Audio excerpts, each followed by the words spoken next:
बिस्मिल्लाहिर्रहमानिर्रहीम अस्सलाम वालेकुम।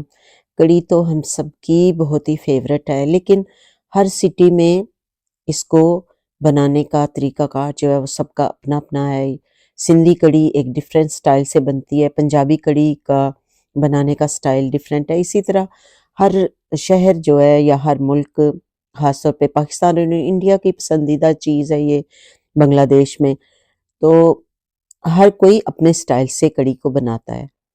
लेकिन आज मैं जिस चीज़ से कढ़ी बना रही हूँ वो शायद आपके लिए नया हो, क्योंकि मैंने ये महसूस किया कि जब कच्चा बेसन कढ़ी के अंदर इस्तेमाल किया जाता है या फिर ज़्यादा मिकदार में डाल दिया जाता है तो कढ़ी में एक लेसदारपन सा आ जाता है और कढ़ी बनाई जाती है ज़्यादा टाइम लगा के। जिस तरह पायों को आप जितना ज़्यादा पकाते हैं उतने ज़्यादा मज़े के होते हैं, इसी तरह कढ़ी जो है उसको जितना ज़्यादा पकाया जाए वो उतनी ज़्यादा लज़ीज़ होती है और अगले दिन और ज़्यादा उसका मज़ा निकल के आता है। तो आज मैं आपको बताऊँगी कि वो कौन-सी डिफरेंट चीज़ है जिसकी वज़ह से मेरी कढ़ी माशाल्लाह बहुत ही मज़े की बनती है और काफ़ी थोड़ा-सा लोगों को हैरानी भी होती है अगर मैं ज़िक्र करूँ कि मैं कढ़ी जो है वो किस तरह से बनाती हूँ। तो आइए चलते हैं, आज मैं अपनी सीक्रेट ये रेसिपी आपके साथ शेयर करने लगी हूँ। मुझे कच्चे बेसन के साथ कढ़ी बनाना अच्छा नहीं लगता, तो मैंने उसका एक हल सोचा, चने। चने असल में इसके अंदर अपना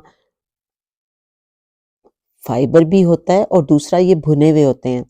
इसके साथ कढ़ी हमारी बहुत ही जायकेदार, बहुत ही डिफरेंट जायका इसका आता है और कढ़ी वैसे तो मज़े की होती है, लेकिन अगर आप इस तरह से कढ़ी बनाएँगे मेरे स्टाइल से तो आप देखेंगे कि आपकी कढ़ी 10 गुना ज़्यादा मज़े की है बनिस्बत के जो कच्चे बेसन के साथ बनाई जाती है। तो यहाँ पे 1 कप चनों को मैंने पीस लिया है, बिल्कुल बारीक कर लिया और बाकी ये इसके छिलके वग़ैरह जो हैं इसको हम स्ट्रेनर की मदद से छान के तो छान इनको अलग कर लेंगे। तो यहाँ पे ये हमारे पास चनों का आटा आ गया, यानी एक भुना हुआ बेसन।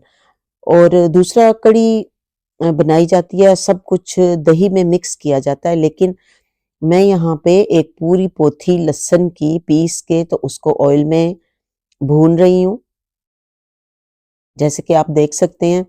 और कोशिश करें कि ऑयल को कम ही इस्तेमाल किया जाए, क्योंकि पकोड़े भी ऑयल में तले जाते हैं तो टू मच ऑयल हो जाता है। अब यहाँ पे हम दही की लस्सी बनाएंगे और इसको ब्लेंडर में अच्छी तरह से ब्लेंड कर लेंगे और बाद में जब हमें जो पानी चाहिए, यहाँ पे आप अगर मेजरमेंट चाहते हैं तो वो ये है कि मैंने 2 कप यहाँ पे दही लिया है। तकरीबन हाफ केजी दही है तो मुझे तकरीबन 6 कप पानी चाहिए होंगे या 1.5 लीटर पानी का आप कह सकते हैं। और पानी को बॉयल करके रख लीजिए, उससे कढ़ी का प्रोसेस एक तो क्विक होता है और दूसरा जायके में काफ़ी फ़र्क पड़ता है कच्चे पानी की वजह से। तो लहसुन को अच्छी तरह से यहाँ पे हमने भूनना है। ज़्यादा लहसुन डालिए, कढ़ी बहुत ही मज़े की बनेगी। प्याज़ वग़ैरह मैं इस्तेमाल नहीं करती, क्योंकि प्याज़ का इस्तेमाल तड़के पे भी होगा और हमारे जो पकोड़े हैं कढ़ी के उसके अंदर भी प्याज़ जाएगा। तो यहाँ पे हम लहसुन को भूनने के बाद नमक, मिर्च और हल्दी डालेंगे, थोड़ा-सा पानी डाल के, तो इसको थोड़ा-सा भूनिए और उसके बाद हम जो ये चने हमने ग्राइंड किए हैं वो यहाँ पे डाल लेंगे। ये आप देख सकते हैं तकरीबन मैंने 6 टेबलस्पून डाले हैं। और ये कढ़ी के लिए जो हमने लस्सी बनाई है उसको थोड़ा-सा पहले डालेंगे, तमाम मसालों को और चनों का जो पाउडर है उसको अच्छे तरीके से मिक्स अप कर देंगे और इसके ऊपर अब हम जो लस्सी बनाई हुई है वो डालेंगे। इसके बाद यहाँ पे हमने और पानी डालना है, तकरीबन हाफ केजी में और इसके अंदर हाफ लीटर पानी डालूँगी। अब यहाँ पे अगर कोई बीच में लम्प वगैरह बन गया है तो उसको आपने तोड़ना है और अच्छी तरीके से मिक्स अप करना है अंटिल के हम फर्दर इसके अंदर और पानी वगैरह डालें और इसका जो जितना हमें पानी और एक तरह से शोरबा आप कह सकते हैं ये चाहिए तो उस लेवल तक आ जाए। अब मैंने तमाम जो मसाले और हमारा बेसन कह सकते हैं चनों का जो, वो मिक्सअप कर लिया है। तो इसके अंदर मैंने और पानी डाल दिया है क्योंकि कड़ी तकरीबन 1.5 आवर के लिए हम कुक करेंगे, क्योंकि इसका टेस्ट, इसकी थिकनेस जो है वो उस लेवल तक लाने के लिए हमें इसको जितना कुक करेंगे और हल्की आंच पे कुक करेंगे उबलने के बाद, उतनी ज़्यादा कड़ी हमारी मज़े की बनेगी। और ये याद रखिए कि बेसन और तमाम मसालों के अंदर जब आप लस्सी को डाल देते हैं, उसके बाद आपने इसको मुसलसल स्टर करते रहना है ताकि पानी और योगर्ट जो है वो अलग ना हो सकें अनटिल के ये बॉयल होना शुरू हो जाए। जब बॉयल होना शुरू हो जाता है तो उसके बाद आप इसको स्टर करना बंद कर सकते हैं और फिर डिज़ायर जो फ्लेम है, मीडियम लो फ्लेम आप रखेंगे, बिल्कुल लो नहीं रखेंगे, हाई भी नहीं रखेंगे, मीडियम लो फ्लेम रखेंगे और उसके ऊपर ढक्कन दे के कड़ी को पकने देंगे। इस दौरान हम पकोड़े बनाने की तैयारी कर लेंगे, तमाम सब्जियां वगैरह मसाले जो हमें चाहिए तो वो हम तैयार कर लेंगे। तो आप देख सकते हैं यहाँ पे कड़ी में बॉयल आना शुरू हो गया है। इसको थोड़ा सा मैं और स्टर करूँगी, उसके बाद मैं फ्लेम को हल्का करके ढक्कन दे के तो इसको छोड़ दूँगी पकने के लिए। बीच-बीच में आप 10-15 मिनट के बाद इसको चेक कर लें, हिला लें, अपने जो चूल्हे का फ्लेम है उसको चेक कर लें, लेकिन इसको पकने यहाँ पे आधा घंटा हो गया है कड़ी को पकते हुए। आप देख सकते हैं कि ये बड़ी अच्छी तरह से रिज के जिसको कहते हैं ना पकना, उस तरह से पक रही है। और देखिए हमारी कड़ी जो है वो, और 15 मिनट के बाद मैंने इसको चेक किया है, लेकिन अभी स्टिल हमारी डिज़ायर जो थिकनेस है वो वहाँ तक कड़ी नहीं पहुँची। तो इस दौरान अब हम पकोड़ों की तैयारी करेंगे। पकोड़ों के लिए मैंने पालक और सब्ज़ धनिया, आलू और प्याज यहाँ पे लिए हैं। मसालों में हम डालेंगे सूखा धनिया, लाल मिर्च, अधकुटी मिर्च, नमक, हल्दी और इसके बाद हम इस तरह से तमाम सब्जियों को यहाँ पे मिक्स करेंगे।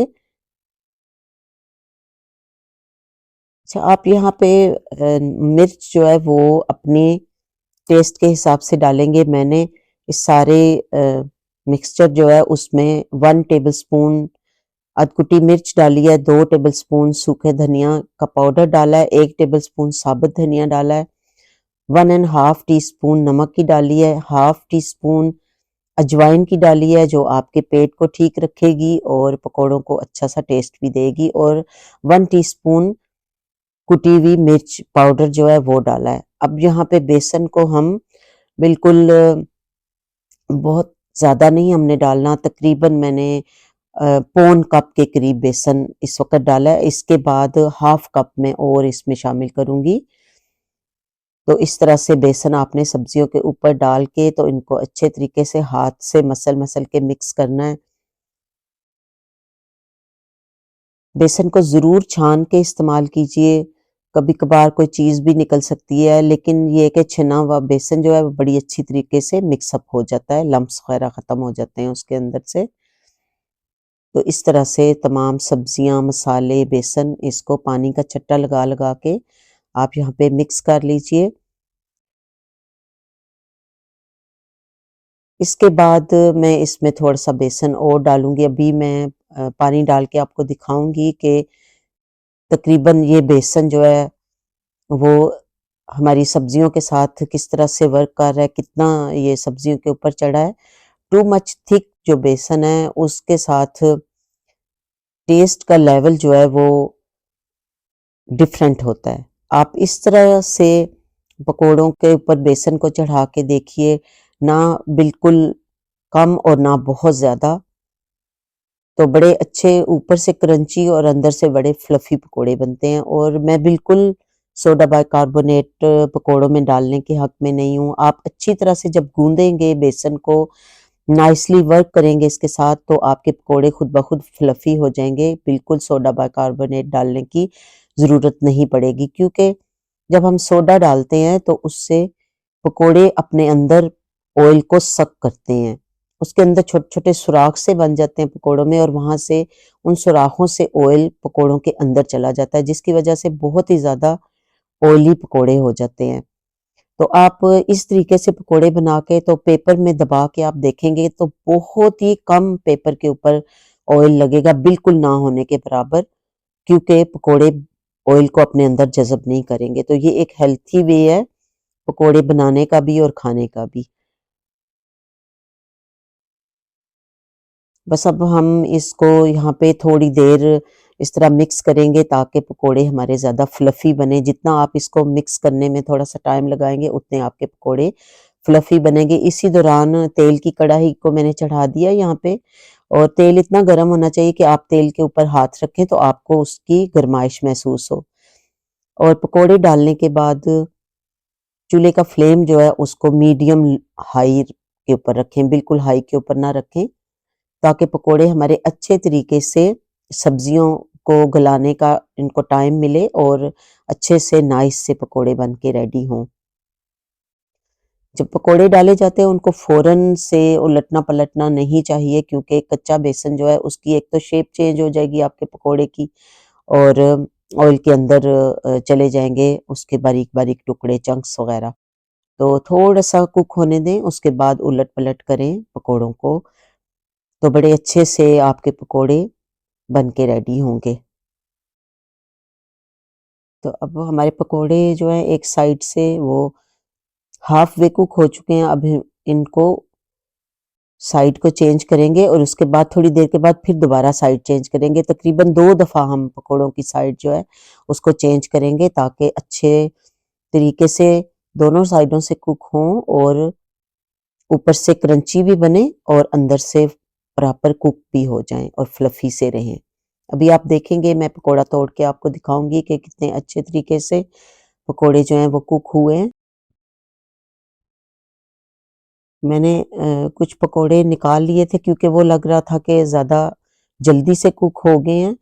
तो जब वो ठंडे हुए तो फिर मैंने दोबारा उनका कुकिंग प्रोसेस स्टार्ट किया और दोबारा उनको ऑयल में डाला ताकि प्रॉपर तरीके से कुक हो जाएँ। तो पकोड़े हमारे जो हैं वो रेडी हो चुके हैं। अब दूसरी कढ़ाई में से भी मैं पकोड़े निकाल रही हूँ, क्योंकि मेरी ये कढ़ाई छोटी थी तो मैंने 2 कढ़ाइयों में पकोड़ों को रेडी किया। जी, तो देखिए पकोड़े हमारे जो हैं वो रेडी हो चुके हैं। बहुत ही मज़े के बन के रेडी हुए हैं। अब हम चेक करेंगे अपनी अ, कढ़ी जो है वो हमारी रेडी हो चुकी है। तकरीबन 1 आवर और 15 मिनट मैंने कढ़ी को कुक किया है। अभी थोड़ी देर और पकोड़ों के साथ कढ़ी को कुक करेंगे तकरीबन 2 से 3 मिनट, और जब ये कढ़ी पड़ी रहेगी घंटा 2 घंटे तो आप देखेंगे कि ये मुसलसल थिक होती रहेगी और अगले दिन प्रॉपर इसकी जो थिकनेस है वो आपको नज़र आएगी। यहाँ पे तड़के के लिए मैंने प्याज़ और साबुत मिर्चों को थोड़ा काट लिया, छोटे टुकड़े कर लिए और थोड़ी-सी अजवाइन भी इसके अंदर डाली है ताकि हमारा पेट जो है वो ठीक रहे कढ़ी खाने से, तो वो टेस्ट भी बहुत आता है। तो अभी हम इसको डिश आउट करेंगे और आप देखेंगे कि कढ़ी जो है ये कितने मज़े की बन के रेडी हुई है। टू मच ऑयल प्लीज़ मत डालिए, क्योंकि ऑयल जो है वो खाने के ऊपर इतना अच्छा तो लगता है लेकिन जब हम खाते हैं तो वो बहुत ज़्यादा हमारे लिए काइंड नहीं होता।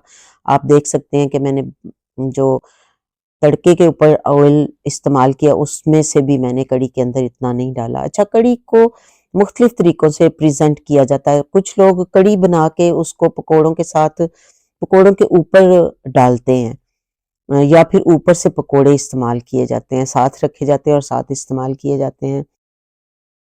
तो कुछ लोग इसको पकोड़ों के अंदर 1 आध मिनट कुक करते हैं जैसे मैंने किया है, तो आप साथ पकोड़े भी रख सकते हैं। अच्छा, इसको आप खा सकते हैं गरम नान के साथ, तंदूर की रोटी के साथ, चावलों के साथ। पहले-पहले तो चावलों के साथ ही कढ़ी का खाना जो है वो इसका बड़ा अच्छा एक कॉम्बिनेशन होता था, लेकिन जब कढ़ी हमारी निकल के रेस्टोरेंट में गई है तो उस वक़्त रेस्टोरेंट वग़ैरह में गरम-गरम नान और तंदूर की रोटी के साथ इसको सर्व किया जाता है। तो आप कभी इसको इस तरह से खाएँ, तंदूर की रोटी और नान के साथ बहुत अच्छी लगेगी। इसके अलावा नाश्ते में अगर जब कभी आप पराठा खाएँ तो उसके साथ कढ़ी ज़रूर खाएँ।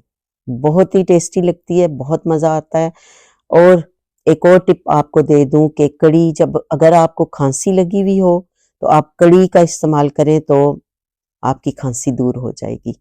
आप बेशक इसमें पकोड़े वगैरह ना डालें, लेकिन जो कड़ी का एक मेन प्रोसेस है उसको कंप्लीट करके तो बस उस तरह से बीच में थोड़े से मेथी, सोए और पालक का इस्तेमाल कीजिए और उसको सालन की तरह आप स्पून के साथ खाइए, आपकी खांसी दूर हो जाएगी। अगर चैनल पे नए हैं और वीडियो अच्छा लगा है तो सब्सक्राइब करें, घंटी का बटन दबाएं, लाइक और शेयर भी करें वीडियो को, क्योंकि आप शेयर करेंगे तो हमारे चैनल जो है उसको आपकी तरफ से सपोर्ट मिलेगी और सपोर्ट चाहिए चैनल को चलता हुआ रहने के लिए। अल्लाह से दुआ है कि अल्लाह ताला हम सब की दुआओं और इबादत में खुलूस पैदा फरमा के दर्जा कबूलियत अता फरमाए। मिलेंगे नेक्स्ट रेसिपी में, तब तक के लिए फ़ी अमानिल्लाह।